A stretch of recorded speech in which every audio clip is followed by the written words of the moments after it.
Bonjour à tous et bienvenue sur le podcast Cardano français. J'espère que vous allez bien et que vous n'avez évidemment pas trop été affecté par la chute de l'exchange FTX.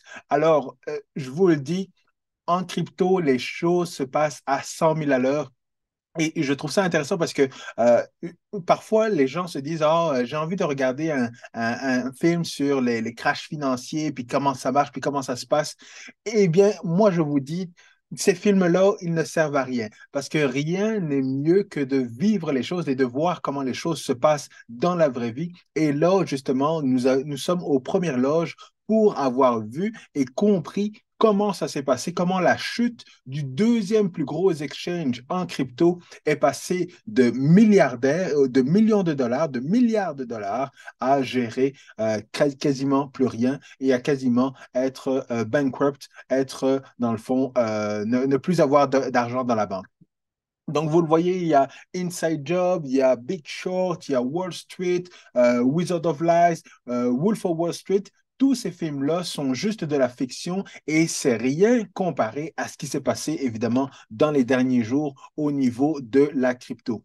Et je suis en crypto depuis plus de 5 ans là maintenant et j'avoue que tout ce que j'ai étudié dans le passé, eh bien, il n'y a rien qui est équivalent au niveau de folie qui s'est passé justement dans les derniers jours. Et c'est pas seulement moi qui le pense, c'est également Ryan Selskis, qui est justement le propriétaire de je ne sais plus quelle compagnie en crypto qui fait justement des évaluations des différents projets en crypto. Mais dans le fond, il dit que justement, en 9 ans en crypto, il n'a jamais rien vu de pareil. C'est plus fou que ce qui s'est passé avec Malgox, c'est plus fou que ce qui s'est passé avec 3AC et avec Luna, c'est plus fou que ce qui s'est passé avec Celsius. Et j'en parlais hier, mais hier, avec tout ce que j'ai dit hier, je pense que je devais faire une deuxième vidéo pour vous parler, pour vous expliquer tout ce qui s'est passé et l'impact que ça va avoir justement dans le futur. Donc, si vous aimez toujours le contenu de mes vidéos, n'oubliez pas de smasher bien fort le bouton like, abonnez-vous à la chaîne YouTube et partagez cet épisode avec le plus de monde possible parce que dans cet épisode, je vais vous expliquer image après image tout ce qui s'est passé dans les derniers jours dans le monde de la crypto et justement avec l'exchange FTX. Alors rapidement, comme vous le voyez, eh bien évidemment, tout est dans le rouge, tout est en train de perdre des plumes et ça risque de se continuer. Donc, encore une fois, certains se disaient que probablement on va avoir encore une chute de prix au niveau des cryptos. Et évidemment, il y a eu ce Black Swan event qui nous a ramené vers le bas, qui a fait en sorte qu'on va retoucher de nouveaux bas, de nouvelles positions beaucoup plus basses et que ça va impacter évidemment les choses. Je ne veux pas prendre trop de temps là-dessus, mais ce que je veux quand même vous signaler, c'est que EDA en USD a perdu 22% seulement, comparativement justement à Solana qui a perdu 67% dans les derniers jours. Donc ça, c'est justement quelque chose de très important. Et ce qui est important, évidemment, Solana qui est très en corrélation avec FTX, mais ce qu'on peut voir, c'est que EDA, lorsqu'on le compare à Bitcoin, donc la paire EDA-BTC, eh bien, on voit qu'on est dans le vert et qu'on continue de monter.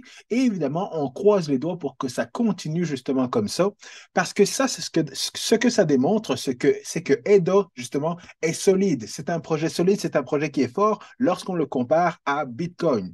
Lorsqu'on le compare à USD, eh bien, ça se peut que justement ça baisse parce que Bitcoin est en train de baisser et Bitcoin a baissé justement de manière fondamentale, pas mal, là. Donc, c'est normal que EDA baisse lorsqu'on le compare au USD. Mais lorsqu'on le compare évidemment à BTC, eh bien là, on voit que justement on est dans le vert. Et ça, encore une fois, tant qu'on garde justement cette résistance-là, tant qu'on garde ce support-là, eh bien, à ce moment-là, ben, on peut penser que lorsque le marché va repartir, eh bien, que EDA va repartir beaucoup plus haut que justement ses concurrents. Parce que lorsqu'on compare justement Solana à Bitcoin, eh bien là, on voit justement qu'il y a une grosse chute. C'est ce qui explique que Solana est down beaucoup plus que justement EDA. Et FTX, bien évidemment, FTX, on va juste l'enterrer parce que c'est juste évidemment très dommage, très très difficile à voir et c'est pour ça que je suis tellement traumatisé de ce qui s'est passé que, il fallait que je fasse une deuxième vidéo. Mais pour vous expliquer exactement qu'est-ce qui s'est passé dans les derniers jours, alors j'ai ma petite liste avec moi de tout ce dont je vais vous parler. Ce qu'il faut savoir, c'est que FTX et Sam Bankman-Fried étaient devenus les kings de la crypto. Donc, c'était justement celui qui parlait à tout le monde, celui qui parlait aux VC, celui qui parlait à DC, donc à Washington, aux différents politiciens. C'était celui qui mettait de l'argent dans les poches de tous les projets et de beaucoup de politiciens.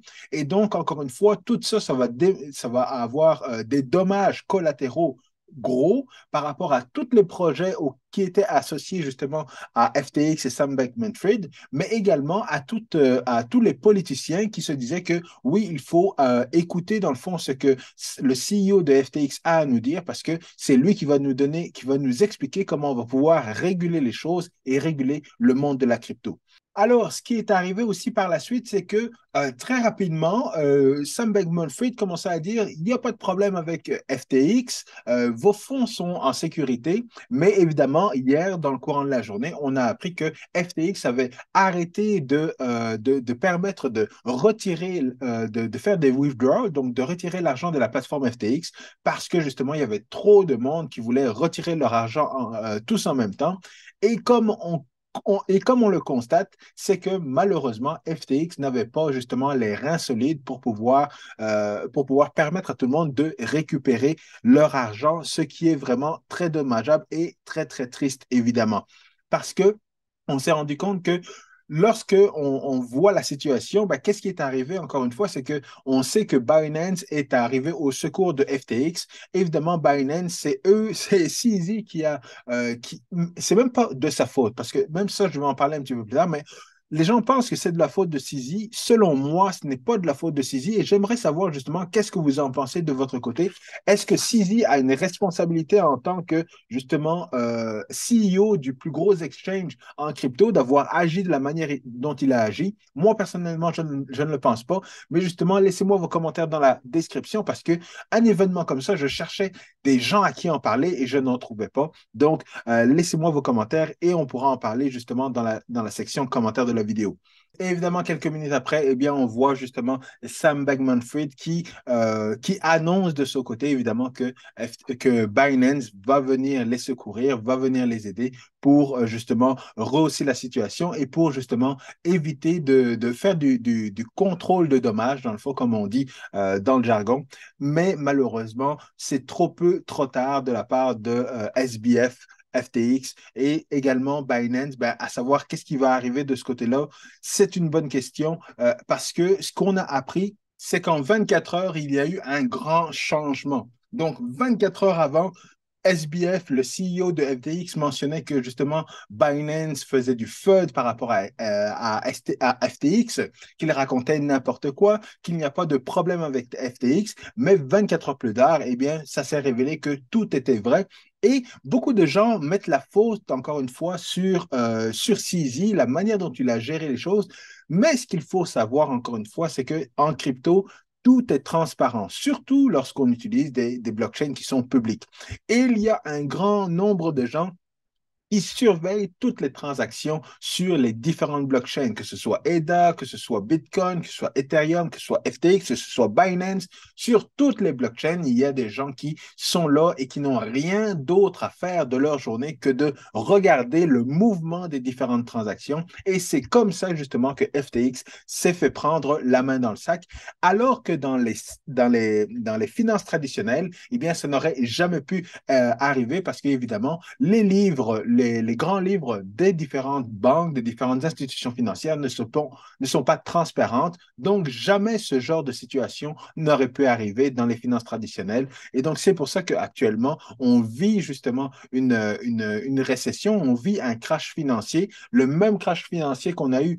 Évidemment, l'impact est différent, mais c'est la même chose qui est arrivée justement en 2008 et dans les années 2000 parce qu'il n'y avait pas de transparence au niveau des finances traditionnelles, tandis qu'en crypto, eh bien, quand une compagnie doit tomber parce qu'elle agit de manière fautive, eh bien, on est capable de prouver et de démontrer que, justement, il n'avait pas des finances saines et, justement, ça a des impacts. Mais comme je le disais, beaucoup de gens pointent encore le doigt vers CZ parce que la stratégie, selon les observateurs, c'est que CZ, justement, a attiré beaucoup de liquidités sur Binance, de la liquidité de FTX sur Binance parce qu'ils offrent du trading à 0%. Donc, il amène beaucoup de liquidités. Par la suite, CZ, qui avait justement beaucoup de FTT tokens en sa possession parce que c'était un des premiers investisseurs dans FTX, eh bien, lorsqu'il reçoit justement ces différents FTT, il aurait pu justement les liquider à n'importe quel moment parce que justement, ça faisait plus de 2 ans maintenant qu'il avait reçu ce gros montant d'argent, ce un demi milliard de FTT tokens qu'il avait reçu. Mais en totalité, c'est 2 milliards de dollars qu'il avait reçus justement de compensation de FTX pour les avoir justement financés au début de leur projet. Donc, 2 milliards qui se trouvaient justement au niveau de Binance, un demi-milliard qui se trouvait justement en FTT token. Et donc, lorsque le prix de FTX, lorsque le token FTX était à son plus haut, eh bien, Binance n'a pas vendu. Ils ont gardé le token, ils l'ont gardé, ils l'ont gardé, ils l'ont gardé. Et ce qui est important de savoir, c'est que justement, cela fait plusieurs mois que justement BitBoy est en train de dénoncer les actions de FTX et de son CEO Sam Bankman-Fried parce que justement cette personne, le CEO commençait justement à faire du lobbying, à faire des actions dans le dos de certains de ses compétiteurs et ça justement les choses n'étaient pas visibles sur Twitter ou sur YouTube, mais BitBoy était le seul YouTuber justement à dénoncer les différentes actions de Sam Bankman-Fried et de FTX. Et il en parlait justement, il parlait qu'il y avait une guerre civile entre FTX et Binance et que la relation n'était vraiment pas des plus roses entre les deux compagnies. Mais évidemment, je ne sais pas, encore une fois, comme je le disais hier, je ne sais pas qui, dans un état normal, irait se confronter à Binance, qui a une grosse dominance. Mais Binance est un gros joueur, est le plus gros joueur dans le monde des cryptos, mais ce n'est pas un joueur qui va écraser la compétition. Si on le laisse tranquille, lui aussi, il va vous laisser tranquille parce que justement, son but est l'adoption. Son but n'est pas de rester dominant parce que justement, CZ est quelqu'un qui aime la compétition, mais qui aime la compétition saine, exactement de la même manière que Charles Hoskinson va aimer la compétition, une compétition qui est saine et qui est basée sur des faits, mais pas une compétition qui est basée sur oh, j'ai un gros VC ou j'ai des institutions qui me backent, donc à ce moment-là, ben, je suis la plus grosse blockchain et je peux faire tout ce que je veux, même si ma blockchain s'arrête plusieurs fois dans une année, c'est pas grave parce que je suis backé par des VC. Tout entrepreneur, justement, aime la compétition. C'est ça qui l'anime, surtout, justement, dans une industrie où il y a de l'innovation. Et donc, je ne sais pas si vous aviez vu cette vidéo dans laquelle notre ami, justement, BitBoy, avait pété un câble et il avait commencé, justement, à juste insulter le monde et à révéler certaines choses par rapport, justement, à FTX et par rapport à CZ Binance. Et donc, dans la stratégie que les gens sont en train de voir, c'est que CZ est resté en possession justement de ces FTT tokens, des tokens de FTX. À un moment donné, les a rapatriés justement vers Binance. C'est donc la transaction qu'on a vue et le whale alert qu'on a vu lorsqu'il y a eu un gros mouvement au niveau des tokens de FTX les tokens de FTX vers Binance. Et c'est là que justement CZ a confirmé la transaction et qu'il a commencé à liquider les tokens, créer du FUD d'une certaine manière sur Twitter en disant que justement FTX était probablement le prochain Luna. Et comme je le disais hier, Sam Bankman-Fried, justement, s'attaque à plus gros que lui. Et là, je vais vous passer juste un clip très rapide par rapport à ce que je vous racontais hier lorsqu'il a eu son débat avec un OG de la crypto. Et vous allez me dire si Sam Bankman-Fried, le CEO de FTX, vous pensez que justement c'est quelqu'un qui était vraiment une personne en crypto ou c'est tout simplement quelqu'un justement qui est dans les finances traditionnelles. Alors rapidement, le clip est par rapport à Rick Voris qui demande finalement à Sam Bankman-Fried, ben, si on a un protocole qui est décentralisé, pourquoi est-ce que la porte d'entrée de ce protocole décentralisé-là devrait être régulée? Alors, il fait la comparaison entre le protocole qui gère les emails versus un protocole comme Aave. Et dans les deux cas, est-ce que justement les deux portes d'entrée à ces différents protocoles devraient être régulées? Dans le premier cas, dans le cas justement des emails, Sam Bankman-Fried mentionne que non, évidemment, les emails ne devraient pas être régulés. L'utilisation du protocole ne devrait pas être régulée parce que ça va à l'encontre de freedom of speech et des choses comme ça. C'est anti-humain, ce n'est pas légal et ainsi de suite. Et Eric Voris lui demande tout simplement, mais si tu argumentes si bien justement par rapport aux emails, quels sont tes arguments ou pourquoi ce n'est pas la même chose pour justement une transaction? Quelle est la différence entre le protocole des emails et un protocole qui gérait des transactions? Et vous allez le voir, eh bien, Sam Bankman-Fried perd la boule.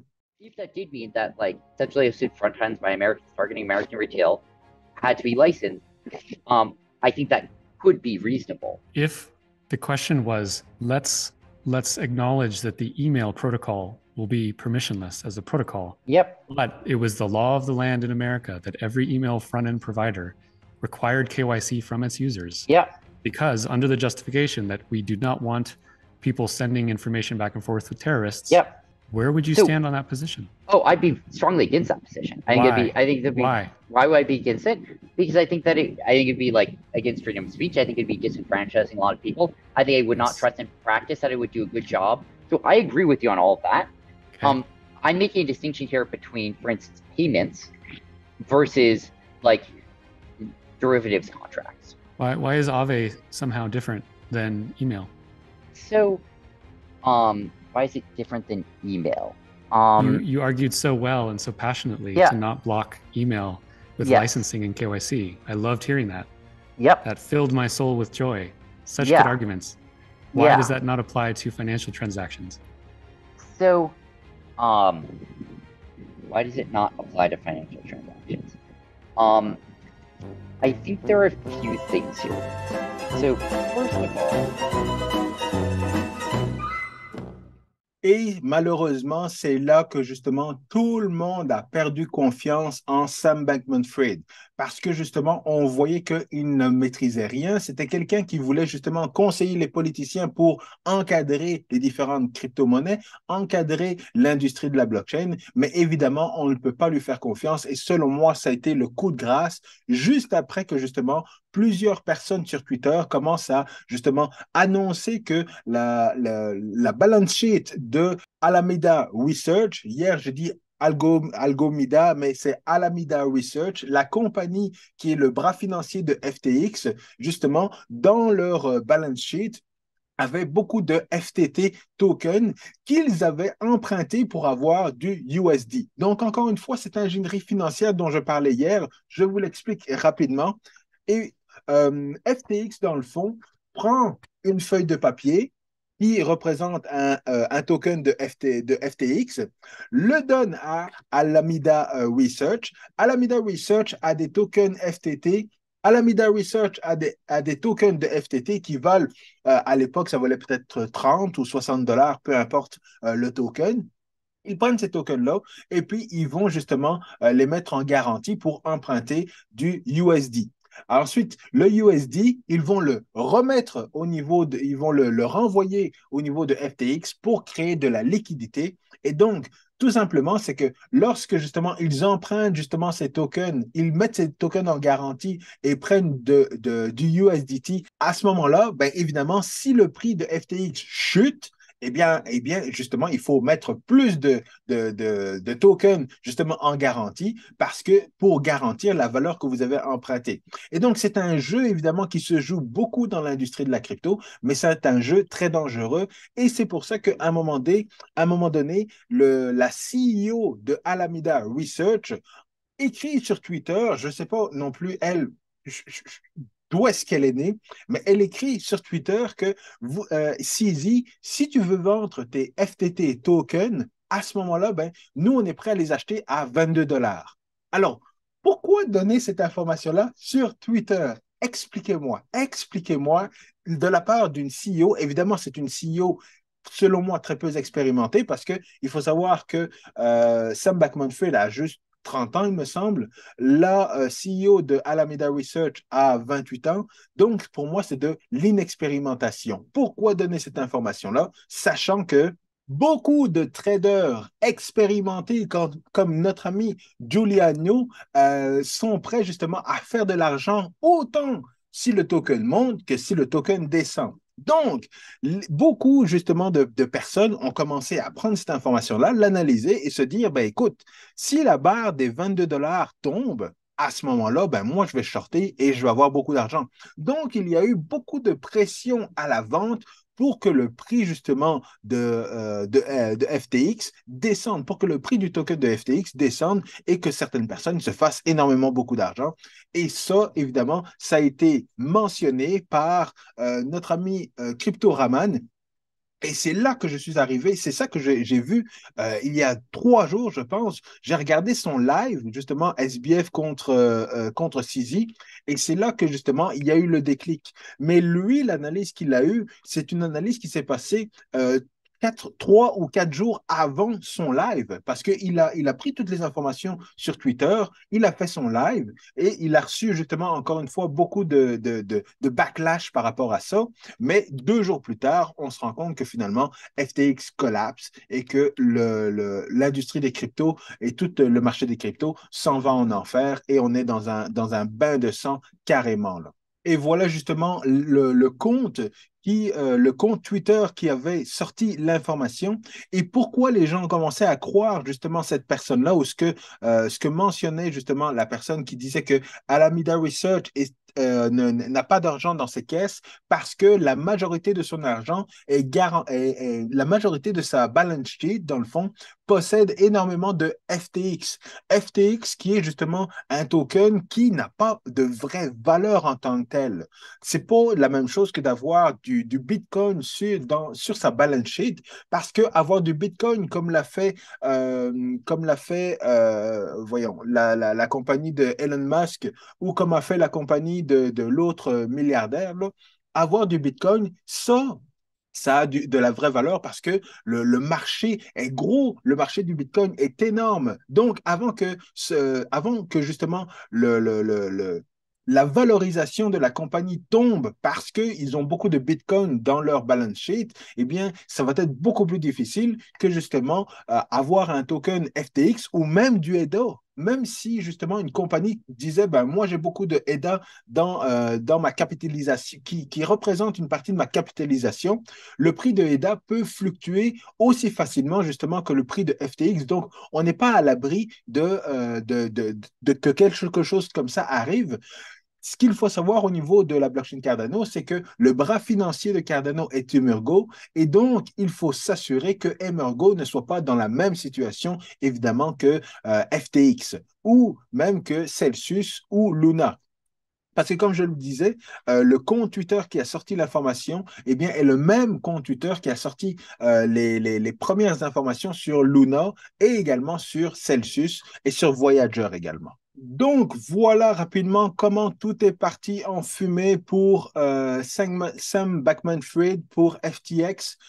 Comme je le disais, là, c'est vraiment quelque chose qui est juste incroyable. Je suis flabbergasté, comme je ne sais plus qui a sorti cette expression-là, le mentionnait, mais on va en entendre parler parce que justement, j'en parlais avec certains amis. L'impact de tout ça, évidemment, FTX est tombé. FTX avait un gros investissement, évidemment, dans Solana. Donc, on l'a vu, Solana est tombé aussi. Il y avait beaucoup d'investisseurs qui baquaient FTX, beaucoup d'investisseurs qui baquaient Solana, beaucoup d'investisseurs qui baquaient d'autres projets qui avaient été proposés justement par Sam Bankman-Fried. Donc, l'impact et les dommages collatéraux vont continuer encore et encore et encore et encore. Donc, même si Binance a proposé justement de racheter FTX, Binance ne va pas sauver le token FTT. Binance ne va pas sauver Alameda Research parce que Binance est bien tout seul. Binance n'a besoin de personne, littéralement besoin de personne. Ils sont bien, ils ont assez de produits, assez de services, assez de connexions. Binance va devenir la prochaine banque centrale des cryptos, selon moi. Ils ne veulent pas arriver à cette situation-là, mais ils sont en bonne trajectoire justement pour arriver là-dedans. Maintenant, qu'est-ce qui va se passer avec justement Washington, les régulations, parce que, encore une fois, là, on a eu une élection au niveau des aux États-Unis. Il y a un parti qui a été réélu à majorité et justement, je le dis, comme vous le savez, Sam Bankman-Fried avait justement soufflé beaucoup de choses à l'oreille des politiciens.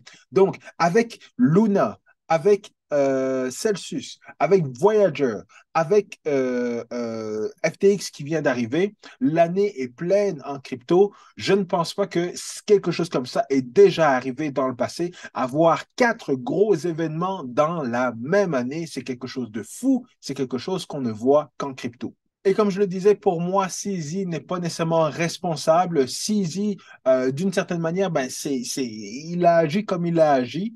Certains peuvent le voir comme il a pris avantage de la situation pour tuer un concurrent, mais moi, personnellement, je me dis qu'il a agi en transparence. Et oui, peut-être qu'il y avait de la stratégie dans ses interventions, mais je ne pense pas que l'objectif premier, justement, était de tuer un concurrent.